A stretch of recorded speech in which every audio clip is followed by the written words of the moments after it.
اللہ تعالیٰ نے فرمایا سورہ رعد میں ان اللہ لا یغیر ما بقوم حتی یغیروا ما بانفسہم، کسی قوم کی حالت اللہ نہیں بدلتا جب تک کہ وہ اپنے اندر اپنے نفس کی حالت کو نہیں بدلیں گے۔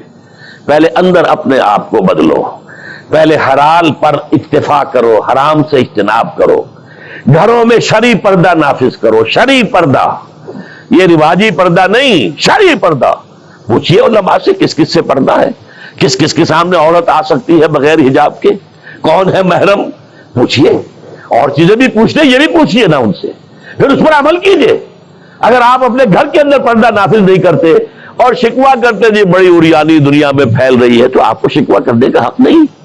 عریانی ہے، بے حجابی ہے، بے پردگی ہے، فحاشی ہے، پھیل رہی ہے، کیوں؟ ہم نے خود اپنے گھروں سے پردہ نکال دیا۔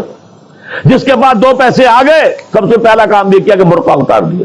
معلوم ہوا کہ یہ تو غربت کی علامت تھی، یہ تو گویا کہ دقیانوسیت کی علامت تھی۔ تو ہمیں یہ سوچنا چاہیے، ہماری معاشرت، اب کسی نے قانون تو ہمارے اوپر نافذ نہیں کیا ہے کہ عورتیں پردہ نہ کریں، اللہ کا شکر ہے آج تک پاکستان میں تو ایسا نہیں ہوا ہے۔ مسلمان ملک ایک ترکی بھی ہے، وہاں عورت اپنا سر بھی نہیں ڈھانپ سکتی۔ آپ کو اپنے اخبار میں آپ نے پڑھا ہوگا، ایک ممبر آف پارلیمنٹ ان کی آ گئی تھی کہ جس نے صرف سر ڈھانپا ہوا تھا، سکارف رکھا ہوا تھا سر پر، اس جرم کی پاداش میں اس کی وہ اسمبلی کی ممبرشپ بھی گئی اور ترکی کی سٹیزن شپ بھی گئی۔ ہمارے ہاں تو نہیں، جس گھر سے بھی پردہ نکلا ہے اپنی مرضی سے نکلا ہے، جس نے بھی چھوڑا ہے اپنے ارادے سے چھوڑا ہے، کسی نے آپ پر لازم نہیں کیا۔ تو پہلا کام دیکھیے اصلاح معاشرہ کا، پہلے اپنے آپ کو بدلو، اپنے آپ کو ٹھیک کرو، اپنے کردار کو، اور دونوں اعتبارات سے اپنی معاش اور معاشرت، معاش آپ کی جو بھی کمائی ہے جس پر آپ کا گزارا ہے اس میں کوئی حرام کی آمیزش نہ ہو، معاشرت جو رہن سہن ہے، باقی ظاہر بات ہے چور کا ہاتھ تو آپ نہیں کاٹ سکتے، وہ تو جب تک قانون نہ بنے اور وہ نظام نہ بدلے، زانی کو آپ سنسار نہیں کر سکتے جب تک کہ شریعت کا قانون جو ہے اس کی بالادستی نہ ہو جائے، وہ آپ نہیں کر سکتے، سود آپ ختم نہیں کر سکتے جب تک کہ وہ نظام حکومت ختم نہ کرے، ورنہ تو ہر ایک جو ہے پورے ہمارے نظام کا جو ہے تانا بانا سود پر ہے۔ لیکن خود تو اپنے آپ کو بچا سکتے ہو، ڈائریکٹ انوالومنٹ تو نہ ہو سود میں، خود تو سود پر قرض نہ لو، خود تو اپنی بچت وہاں رکھ کر اس پر سود نہ کھاؤ، اور فکس ڈپازٹ رکھ کر جو ہے سود نہ کھاؤ۔ کم سے کم ان دونوں اعتبارات سے جب تک کہ ہم اپنے آپ کو، تقویٰ تو بہت اونچی چیز ہے، اور تقویٰ بھی وہ جتنا کہ اللہ کے تقویٰ کا حق ہے، تو بہت اونچی بات ہے، کم سے کم جو صریح حرام ہے اس سے تو بچیں۔ تو پہلی منزل یہ، بلکہ میرے اب آج کی ترتیب میں دوسری منزل ہوئی۔ پہلی منزل کیا تھی؟ یقین والا ایمان حاصل کرو، یقین پیدا کرے ناداں، یقین سے ہاتھ آتی ہے وہ درویشی کہ جس کے سامنے جھکتی ہے فقپوری۔ ایسے ایسے درویش گزرے ہیں۔ اب یہ خواجہ نظام الدین اولیاء رحمۃ اللہ علیہ، دلی میں ایک تخت ہوتا تھا بادشاہ کا، ایک تخت ہوتا تھا ان کا روحانی تاجدار۔ وہ کون تھے؟ نظام الدین اولیاء رحمۃ اللہ علیہ۔ 6 بادشاہ ان کے زمانے میں بیٹھے تخت دہلی پر، کسی کے پاس حاضری نہیں دی، درویش نہیں جایا کرتے عمرا کے گھروں میں۔ ایک بادشاہ نے کہا کہ میں آنا چاہتا ہوں، روک دیا، نہیں میرے پاس مت آؤ۔ اس نے کہلوایا میں آ جاؤں گا، آپ کا دربار عام ہے، کھلا ہے، سب آتے، میں بھی آ جاؤں گا، آپ مجھے کیسے روک سکتے ہیں؟ جواباً کہلوایا کہ اگر بادشاہ ایک دروازے سے داخل ہوا تو درویش دوسرے دروازے سے نکل جائے گا۔ جھک رہا ہے کہ نہیں بادشاہ؟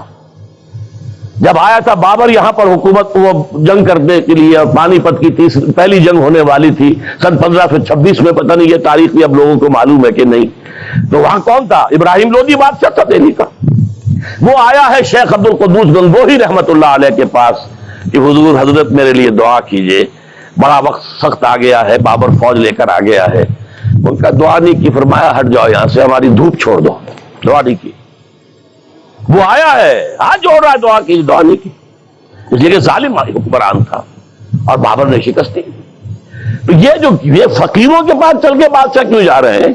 اس لیے کہ وہ یقین ہے دل کے اندر، یقین پیدا کرے ناداں، یقین سے ہاتھ آتی ہے وہ درویشی کے جس کے سامنے جھکتی ہے فغفوری۔ بادشاہ جھکتے ہیں جن کے سامنے، وہ کس سے حاصل ہوتی ہے؟ وہ در حقیقت یقین قلبی والی دولت۔ دوسرا کام، اپنے عمل کے اندر، اپنے کردار میں تقوی اختیار کرو، جس کا کم سے کم درجہ یہ ہے کہ حرام سے تو اپنے آپ کو بچا لو اور فرائض کی پابندی کرو۔ نماز فرض ہے، روزہ فرض ہے، اگر آپ کے پاس مال اتنا ہے کہ زکوٰۃ آپ پر عائد ہوتی ہے، زکوٰۃ دینا فرض ہے، اگر استطاعت ہے تو حج کرنا فرض ہے، جو بھی ہے فرائض وہ ادا کرو، فرائض و واجبات ادا کرو، حرام سے اپنے آپ کو روک لو۔ یہ دو کام نہیں کرتے تو اگلی آیت کی طرف بڑھنے کا فائدہ ہی نہیں، پھر یہیں پر بات ختم ہو جائے گی، فل سٹاپ ہو جائے گا۔ لیکن اگر یہ مرحلہ طے کر لیا، خوش نصیب، اس نے اپنی معاش اور اپنی معاشرت کو درست کر دیا شریعت کے مطابق۔ اب اگلا قدم کیا ہوگا؟ وَاعْتَصِمُوا بِحَبْلِ اللَّهِ جَمِيعًا وَلَا تَفَرَّقُوا۔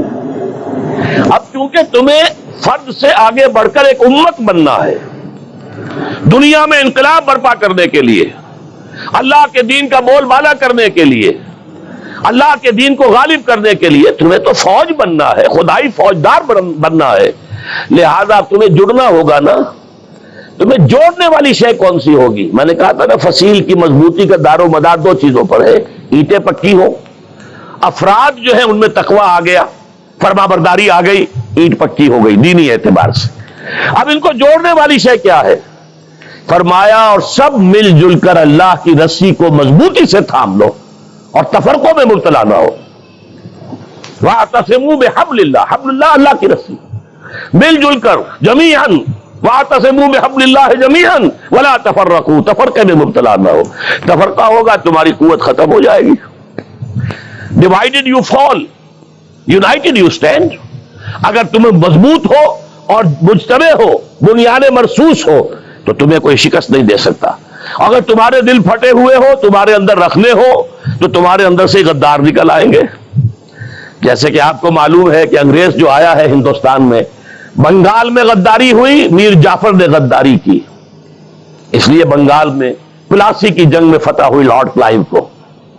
دکن میں ہمارا آخری تیر، جسے کہا اقبال نے، ترکشے مارا خدنگے آخری، ٹیپو سلطان آخری چٹان تھی ہندوستان کے اندر، اور وہ بھی ایک غدار کی وجہ سے۔